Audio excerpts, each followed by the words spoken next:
Hi, Jean. Hello, Bailey. I feel like it's been forever. Because it has been. I Because it has know. I'm been. so glad that we can do this. We can get back on schedule. Another month. All I right. know. So I Yeah. know for this month, we're going to be doing bottle aversion. No. And whenever we, Bottle refusal this bottle month. refusal. Today is bottle refusal. And whenever we were touching base on the topic and the importance of the difference, you made it very Yeah. clear that there is a huge difference. So do you want to start with Yeah. diving deep into what that difference is? Well, let's first talk about so our audience knows. Bottle refusal is when a baby has a preference to drinking from, let's say, the breast, and they are Hmm. refusing the bottle. Okay, so that's a preference. Bottle aversion is something totally different. So I want to make it very clear, and that is an emotional or negative association to the bottle. They are both equally stressful. I see parents and caregivers so stressed out in both situations, Hmm. but we treat them very differently. So today we're going to focus on bottle refusal, primarily for the breastfed baby. And then next month in February, we will talk about bottle aversion. So those are kind of like just a general overview of the difference between bottle refusal and bottle aversion.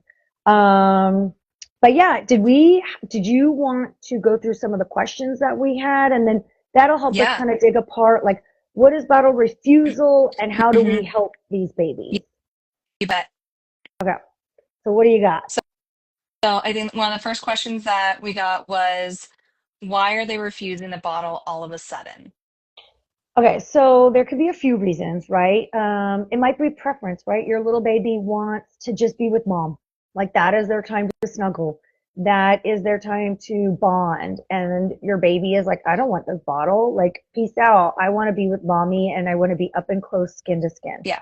I totally get it. It's warm, it's comforting. Another thing could be timing. When are we offering this bottle?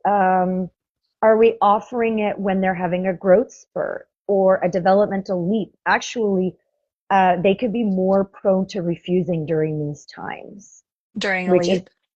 yeah, which is interesting. And yeah, I tell parents a lot about there's a really cool app to track their like growth, their developmental leaps and whatnot. Hmm. And I'm blanking on the name of the app. So if anyone wants to put in the comments the name, but otherwise, it's a great way for parents to kind of gauge when your baby might be going through a loop. Is that the Another, Wonder Weeks? yes, Wonder Weeks. Thank you. I really love that Yeah. app. Sometimes I Yeah. felt like it was a little off, but like Hmm. at least I knew if my baby was going through a stormy phase, it kind of helped me be more relaxed, It's you not in my know? head. It's not I'm, me, it's them. it's not me, it's you, right? Hmm. So that is something to be considerate of. So we've got preference, timing, the nipple, right? A bottle nipple is nothing like a breast nipple. So that's where we talk about preference, right? That they have grown to love the texture and the flow rate of a breast and not the bottle nipple. So that could be a reason. Um, Sometimes there's some negative associations with the bottle. The person trying to feed the baby might be feeling more rushed, or more pressure to feed. Hmm. And I know it's crazy, but babies can be strong-willed and stubborn just like adults, Hmm. like really strong-willed babies. Um, yeah, parents will even tell me like, no, he was strong-willed like the day he was born. Yeah. And with those babies, we have to have a different approach for them. So that's something that I take into consider. But yeah, those are kind of the main reasons why I see a baby refusing the bottle. I know you mentioned earlier the type of nipple or the type of bottle can really impact if we're having that type of refusal all of a sudden. What have you found either has a higher connection to that refusal type of scenario or may work more often for a baby that's refusing? Okay. So, bottle nipples. Be prepared. You might have to buy a ton of bottles and do trial and error, but you really should like put in a full effort with each one. Sometimes parents will be like, I tried it once and it just didn't work. Well, yeah, you could say the same for trying to get your child to eat broccoli, right? The first time might not work. It might take 10 Yeah. times. So same thing with the bottle. But the right bottle can make a difference. So, I find in the Houston area and probably state, like across the country, the pigeon bottle has like tremendously grown in popularity. It's similar to the even flow and then Lancino. So Okay. in the lactation world, when I have a parent that has been seeing an IBCLC lactation consultant, generally they're telling me those are the bottles that were recommended by their lactation consultant and those are Uh-huh. the ones that they've tried, but they don't always work. Those bottle nipples are very, it has like kind of a slippery slope to it. And Okay. so for some babies, they slide on it depending on which bottle you choose. The flow rate varies depending on which bottle of those three that I named you choose. And some babies get really tight in their faces that it's actually hard to open up really wide. So that actually goes back to what is the latch on the breast like Hmm. also. Uh, Oftentimes you'll hear choose a nipple shape that is similar to your breast. And it's not always easy to find. Yeah. You know, every woman's nipples are different. Like they come in all shapes and sizes. And even there's a brand, a bottle brand called Emulate, and you actually like pretty much try to get a bottle that is the same color skin of yours, and it tries to match your nipple shape. I haven't had much success with that one, and it's a little interesting. It's very expensive. It's like $30 or $40. So, um, so when I have a baby and parents have told me they've gone from the Lancino or the Even Flow or the Pigeon and it's just not Hmm. working. That they all have the same bottle shape. So that nipple shape is not good for your baby. Like take it out of the equation.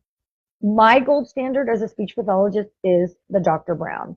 I like that it's a little narrower, especially for the babies who are really tight, whether it's in their cheeks or they have a lip Hmm. tie. I feel like the Dr. Brown Narrow can give me a little bit of better latch. I also like the Dr. Brown Narrow because it's a longer nipple, and so then I'm working a little bit on the shape of how the tongue is pushing up to the palate. Hmm. So that's my gold standard. On the other end of the spectrum, but if it works for you, it works for you. That I do not like is something like the Komotomo. That is one I Uh-huh. don't like, and I can talk more about why and why not for breastfed babies, especially. But because it's a very short nipple, it's a very compression based system, so you don't even have to like use your tongue. It's like a Gatorade water bottle that you just squirt Yeah. out. So it's Yeah. like you just lay there. Um, so yeah, it's finding balance. And there are times where I have to throw in the MAM. The MAM is a flatter Hmm. nipple, and also it compresses similar to Komotomo. However, I I don't mind the shape for some babies. For some babies, it's not my go-to, but for my babies that are really refusing the bottle, I'm like, Hmm. we gotta make this easy as possible. Yeah.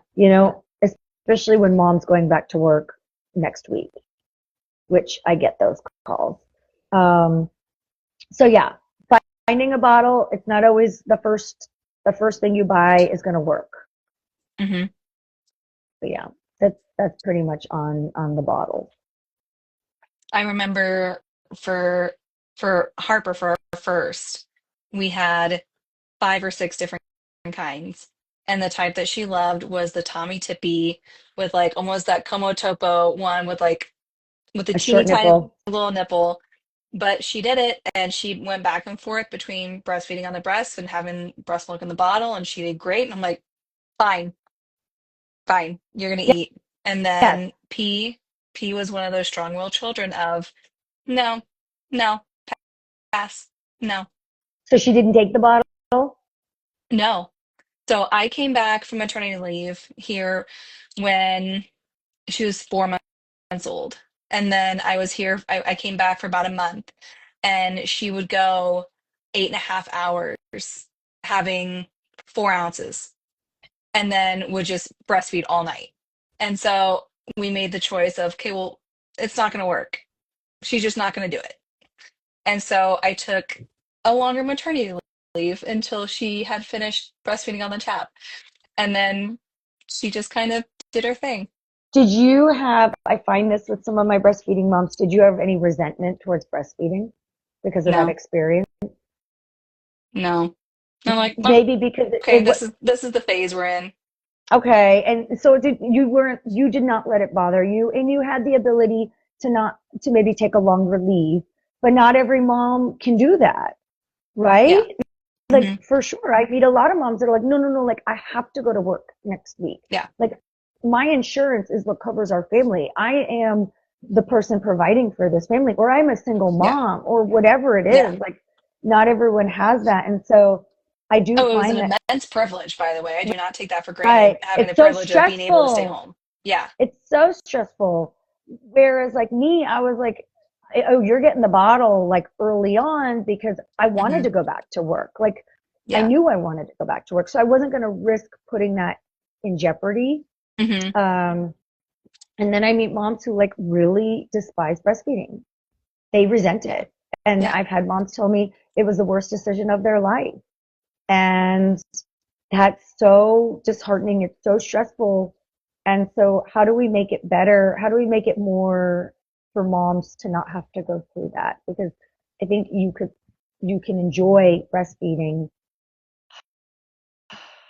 you know. But when You mom's just, not having a good time, no one's having a good time. nope, And if that's if right. it's going to stress out the family unit, then there's resources like seeing you on Yes, how do we get baby on a bottle, any bottle, whatever bottle is going to work, and still get some sort of nutrition while they're not breastfeeding on the breast. right. And don't wait. Like, don't Hmm. call me when your baby is 4 months old. Yeah. And that kind of goes into this next thing of like, when do I introduce the bottle, right? Like a lot of people ask me that all the time. And I'm like, in lactation world, generally between 4 to 6 weeks. But sometimes that gets a little iffy. Like, do not wait 6 weeks. Like 3 to 4 weeks is actually a little, if you are going back to work, do it earlier. Like it'll Hmm. be okay. And honestly, it's okay to do it a little earlier to kind of figure out like how does the pump work? What pump parts do I need to Right. buy? Like you kind of have to multitask a little bit of this.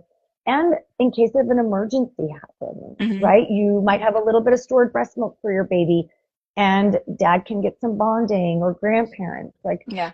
I really don't, I really, really don't like when parents wait till after 4 weeks. And when you even get to that 6 week mark, if your baby has not taken the bottle or you've gone through 5 or 10 bottles and you're still not finding the bottle, like ask for help.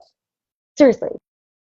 Like don't keep trying without knowing what you're doing because you could create a bottle aversion, a negative Hmm. association to the bottle because the baby is preferring the breast. And so we don't want to go there. So Um, when there is a mom or family that is having this situation, and they say, "Oh, well, I'll bring it up at the 4 week or the 1 month pediatrician appointment," and pediatrician says, "Oh, we'll keep trying. Oh, well, that's just the way it's going to be." What what is a way that you feel is a good way besides saying, "Hey, you're the parent, you get to make this choice for families." Absolutely. And like for me with little eaters and talkers, you don't need your doctor's permission to see me. You don't need a prescription or a referral. Like you just book an appointment with me and I either come to your house, you come to my office, you come see me at Westview Dentistry, or we even do a virtual. I've done actually some really successful Hmm. virtuals. Yeah. There's also a lot of, really great lactation consultants that, are out there.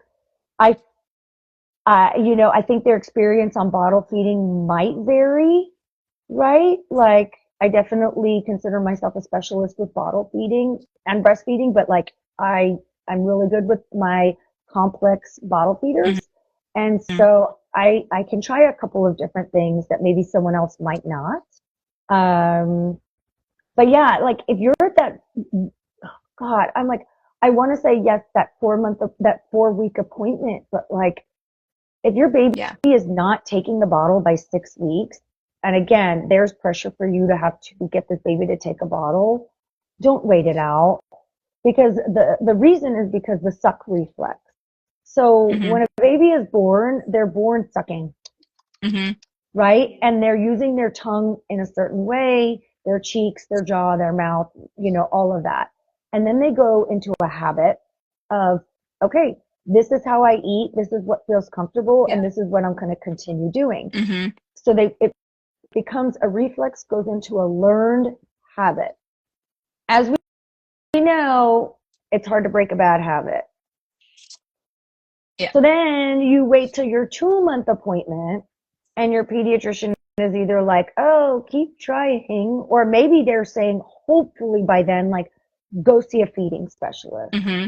But like, you got to do something by then because Hmm.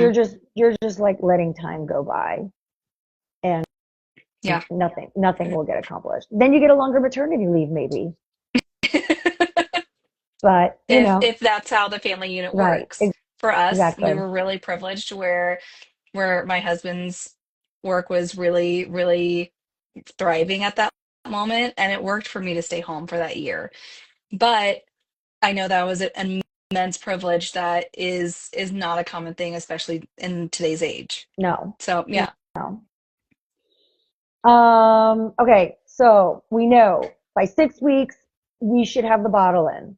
Okay, we Yes. should have been trying the bottle. We should have found the bottle that works. And using it on some sort of routine basis. Oh, good question, right? Like be consistent. Do not do the bottle once a week. It will not, it might not work out for you. And again, some of that depends on the temperament of the baby. Yeah. You hear stories. I've heard stories of breastfed babies introduced to the bottle at 6 months and they take it.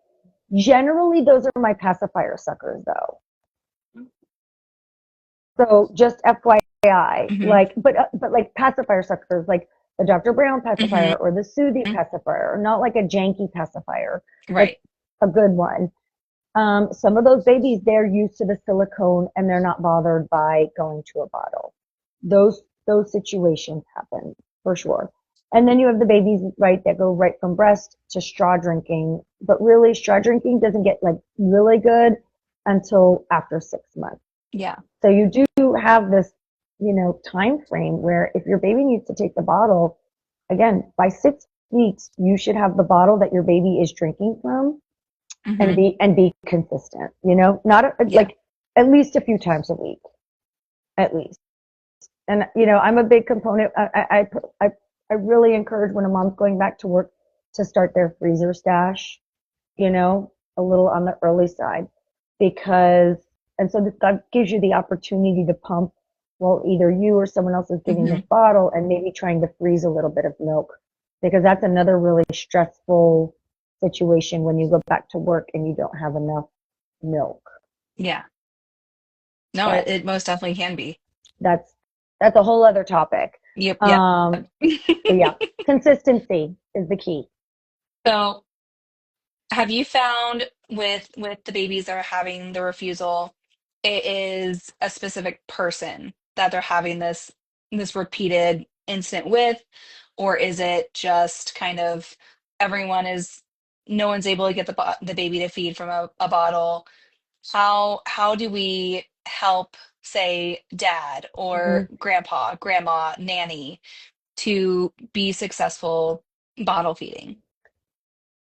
A lot of times moms will automatically say, she doesn't take the bottle from me. But sometimes I question like how hard are they really trying?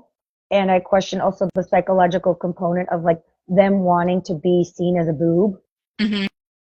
and not the bottle. And so again, they kind of give up early. The end goal in my thought process is that the baby take the bottle from anybody, right? Because if you're in a bind somewhere as mom, you're by yourself and you're unable to breastfeed or whatever, you want your baby to take the bottle from you also. However, There are, as the babies get older, that does happen where a baby might not take the bottle from mom. And so generally I'll say, okay, well, dad or grandparent, or there have been situations where I'll tell a parent to find a nanny or some kind of caregiver or to call around to daycares that feel comfortable taking babies who are not taking from the bottle very well. So that we come up with a game plan for, okay, it's 12 weeks, you have to go back to work. Do we have a nanny Hmm. who's been practicing or a daycare that feels comfortable? Yeah.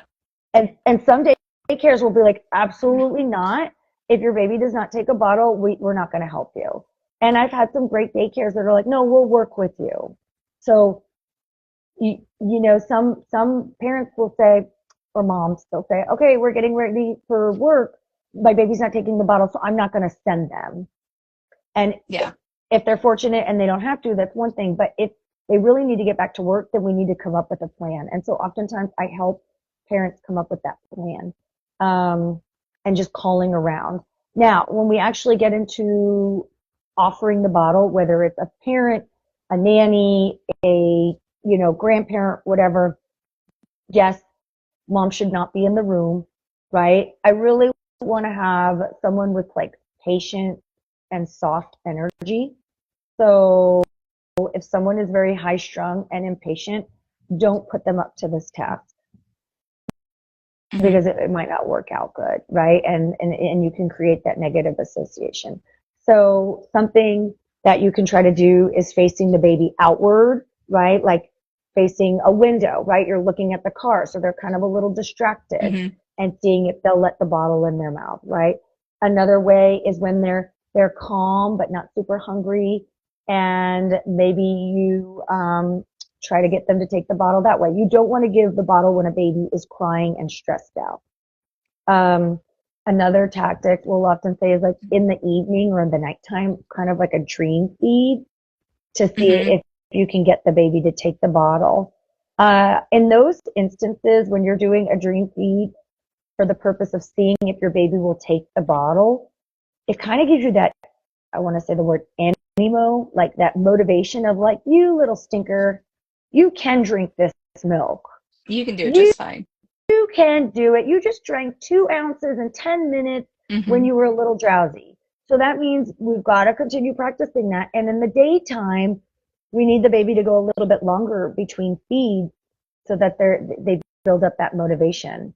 Looking back, so the way for Harper for our first, the way that we would handle the feeds is Michael did do the bottle feeding, and it was I would go to bed at like 8 o'clock, clock out, go straight to bed, do the last breastfeed, and then he would do a bottle feed whenever she would kind of start stirring between 10 and midnight, Hmm.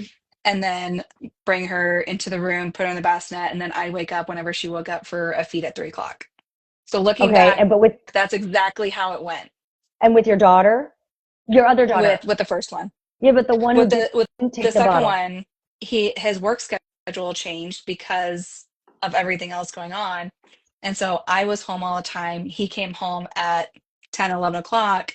He would try, but at that point, he had also been in the office 12, 13 hours. Yeah. And so neither one of us were really Pushing also had extended it. patience to try because Yeah. we had something that would work for the most part. Well, and ideally, if you're home and you don't have as much pressure, you might be more unlikely to pump. Or I have these Hmm. moms that are like, I have to go back to work, but I hate pumping. And I'm Yeah. like, well, what are you going to do? Like, either learn to love it or introduce formula. Like, I don't Hmm. know what to tell you. Like, you've got to get over this, like, anger towards pumping. It's not, it doesn't have to be that Not gonna be good for bad. anybody. And it takes up time and stuff, but it just depends on what your goals are. Yeah. Um, but yeah, there's a lot of things that you can even Google on how to get my baby to take the bottle. But generally speaking, like the big ones, like I said, facing outward with a Hmm. little distraction, even trying when they're a little drowsy, and trying when they're not super, super hungry and screaming. Yeah. So, and when I have a parent that we're working through this, if the baby gets really angry from the bottle tries, Hmm. you're trying the bottle, they're calm, they're trying the Hmm. bottle, then they start getting angrier and angrier, take a break, like reset button. Do not Yeah. offer the breast right away to calm your baby Hmm. because then your baby will associate that crying to getting the breast right away. It's like the Yeah. dessert. So Hmm. like calm your baby, rock them, I also in these situations will encourage a little bit of pacifier use if we Okay. can, just to get used to sucking on the Hmm. silicone or using the top of a bottle nipple just to work a little bit on that material and Yeah. that nipple.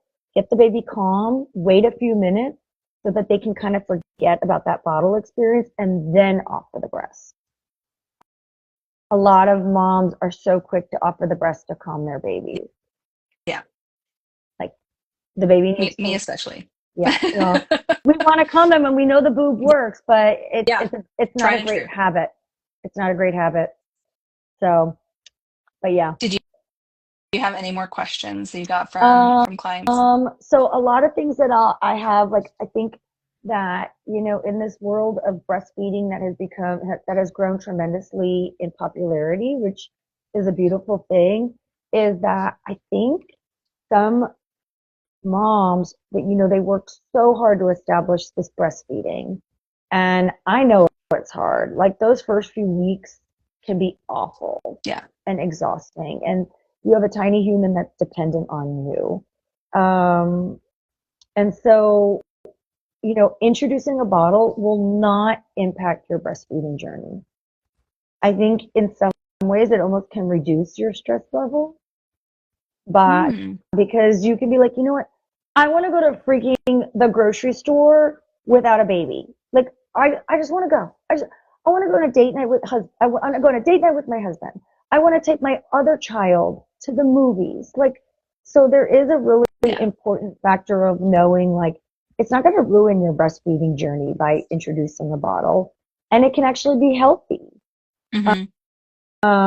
for you and the baby, Yeah.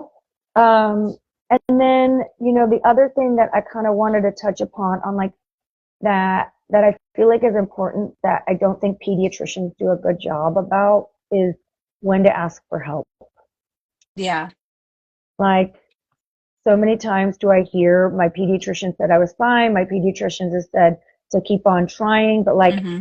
nothing was working. Yeah. And no, you're not delusional. Like it's not working, right? So there are people out there, there are feeding specialists, there are good lactation consultants that can help you. So when to ask for help? Okay. If your baby is persistently refusing the bottle and you're getting close to 6 weeks and you have yet to find a bottle and you're going back to work, Hmm. check. Yeah. Please get help. Like, don't wait until 2 months and don't wait until 3 months. That's number one. If every feeding turns into a battle, leading towards like stress Hmm. for both the baby and the parents, check. Let's figure out what's going on. Another big one, if baby isn't getting enough milk from the breast, if weight gain has slowed down, if there's been a loss of weight, if you feel like your baby might be dehydrated, Yeah. please get a feeding specialist. Like, don't wait that out. And that's really important. And then if there's underlying concerns, right, like a tongue tie, right, Hmm. or some oral motor difficulties, or some feeding aversions, or if there was a traumatic experience that happened after birth, Hmm. that may have resulted in a hospitalization of either mom or baby, like it's okay to find a feeding specialist like me, little eaters Thank and you. talkers, uh, and we can troubleshoot and find a solution that works for both the baby and the parents and get this baby on the bottle. Now, I'm going to tell you, I recently had a kiddo where mom, mom found me at 5 months. And I'll tell you, I tried my hardest to get this baby to try to get the bottle, but that the ship had sailed. And I feel like he had some other like some belly issues and some allergies too. And Hmm. so, I really, really wanted to make that work, but there are just some situations where It's rare. Most of the time I can help most the babies that I see. But when you're getting close to like, 5, 6 and up, most likely the bottle is not going to be your source. Yeah. So I just want people to know that. But get help earlier, right? And So, you're at our office, you're at mhm, Westview on Wednesday mornings. And I would say on average, people might have to wait a week, but we typically can get people in within the yeah, week. And then you also have your office, which is right down the street from us. yes, And your availability is absolutely fantastic. And then the home visits, count me in. yeah. Count me I in. I have on my website a way to book with me, but also people can direct message you, they can call you, they Hmm. can email me, and some situations like this where we have bottle refusal and it's so stressful, like I'm gonna figure out a way to see you ASAP Yeah, because I don't want to waste more time either. absolutely. Um, but yeah, no, I hope this helps people, and if anyone has any questions, feel free to message me. You bet.